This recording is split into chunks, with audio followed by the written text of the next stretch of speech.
here with the Sokani X60 80-watt LED light, and this is a filming light, and I want to do a quick review on this. We're going to go ahead and get straight to it. No splash screens, so let's do that.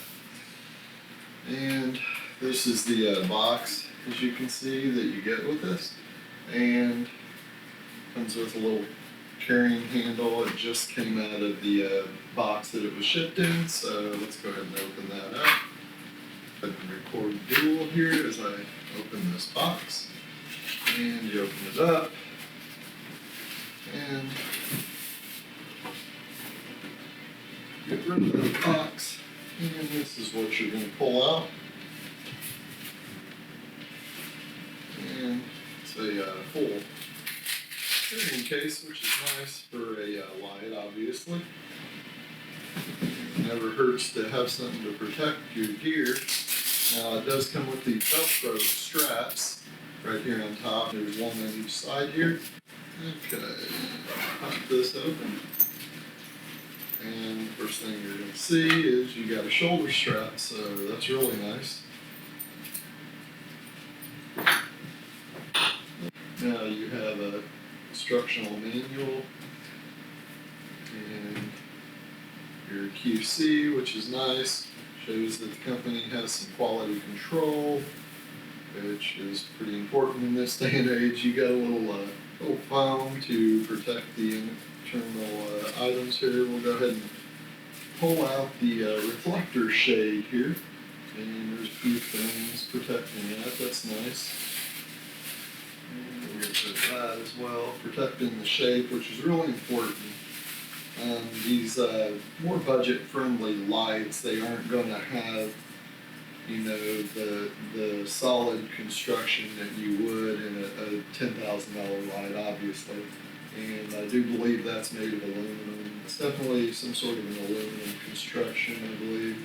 It feels okay. It's not bad. If it does get dropped, it is going to dent pretty quick, I believe. So make sure you're careful with, you know, if you're dropping or using it on a rugged set. So it's not going to withstand that.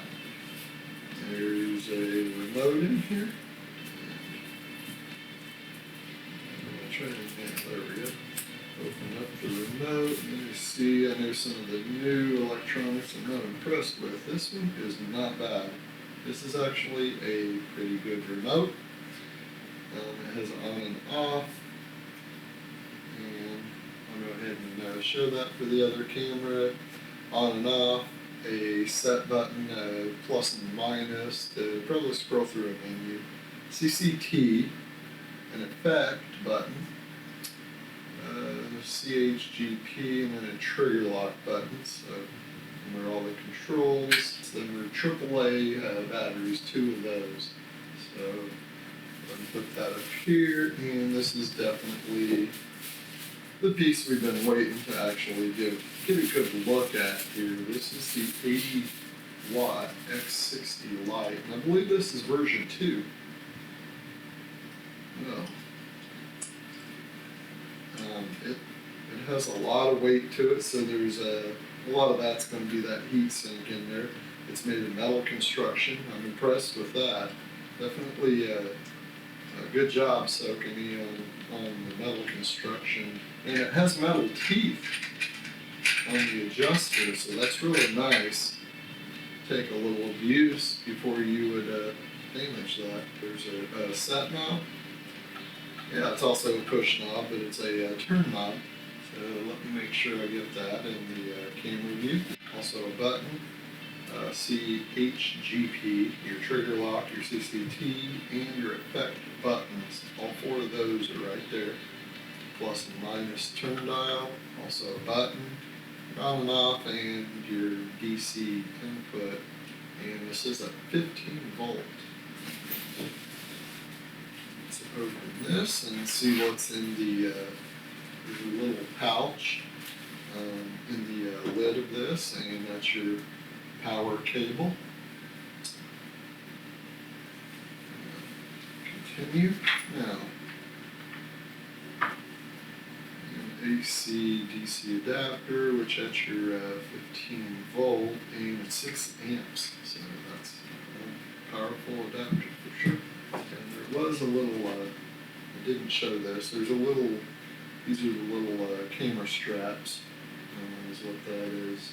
It seems to be well designed. They've really thought about a lot of things here, and I am impressed.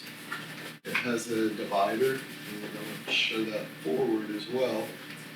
Now the bottom of the bag, I do want to get to that. This is actually impressive, and I know my camera overhead should be able to catch that. There are plasticky kind of rubber. Not sure what those are, but that's nice. Yeah, they do have a lock back here. As you put that shade or reflector shade, you turn it, and it locks right on. That's nice. They got a little release here. So I'm going to get some batteries, and we're going to actually power this up, and I may even shine it on myself to give you an example of how bright this thing is. And I'll turn everything else off and probably just power straight from the light. All right. And we are back here, and all I've done is run the cord that plugs into the power supply unit. I bring it out of the AC outlet, and we're going to plug that in, and there should be a light come on here, and it takes a minute for that.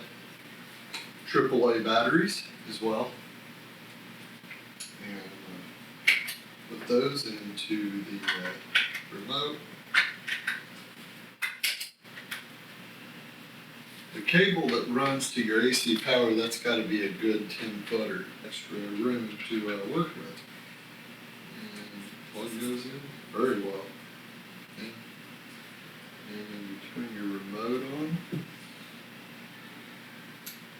And we turn the light on. I probably shouldn't have put that toward the camera. But go ahead and, wow, that's definitely got some brightness to it. And the remote, it might be easier to see overhead for this.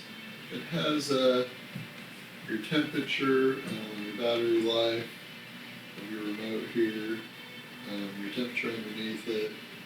I believe that's some sort of fan indicator. I can hear the fan.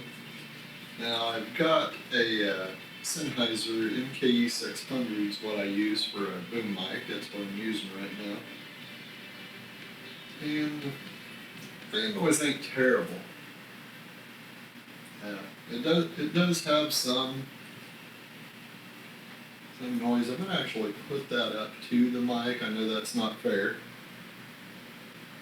to the manufacturer, but that'll give you an idea of what the fan sounds like. You can hear it in there, but it isn't horrible.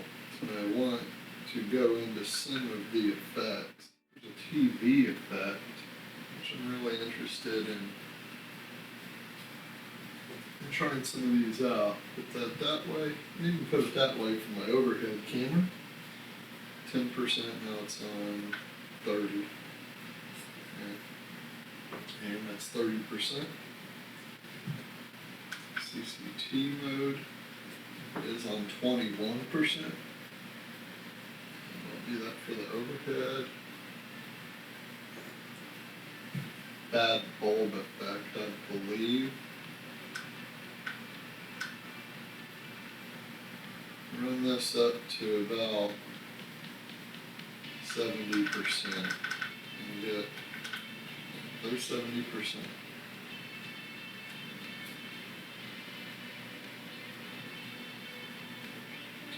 Turn the remote off. It has an on and off switch. You turn it off right there. You can just control it with the back of this, which is probably the preferred method. Just going through these settings. If I had to put a number, the brightness, the many features that it has, the construction, the included accessories are really nice. That's just amazing. I think this canvas bag will last for quite a while. Now the inside, it's about like a normal camera bag, so I would have to say out of 5 stars, I would give it a 4.5. And one of my only complaints is the reflector shade.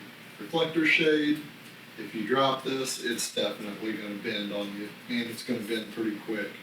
Now I do appreciate this latch system. Now, I will compliment them on how loose these fit in, but then it slides over and locks, and it's not going anywhere. Definitely a thumbs up for this one. Thank you for checking out the channel. Make sure that you do subscribe. We're going to do some more reviews. Sokani, we got something else coming from them guys that we're going to be reviewing, and that's going to be the softbox for the Sokani X60 light. Okay, we're back with the Sokani X60 light. I just did a direct shine. I didn't do a bounce. I didn't diffuse it. I didn't do anything. I just pulled this out of the box. I just put it at 50%. So that's the Sokani X60. It's the only thing lighting me right now. It's at 50%. You drop that down a little bit. I think it's a little bit bright. There's 25%. So pretty bright light in my eyes still. 35. There's 35%. There's 70%. And we'll do 75, 75%. That's 90% right there. And we'll go ahead and take that down all the way to 10%. And there's 10%. So however that looks right there. That gives you a pretty good overview of the performance of the light. Not going to do any effects. It's pretty pointless. I don't know what I'm doing on it yet. Check out the menu and I'll check the effects out. Again, if you like the channel, make sure you subscribe. If you like the video, give us a thumbs up. See you in the next video.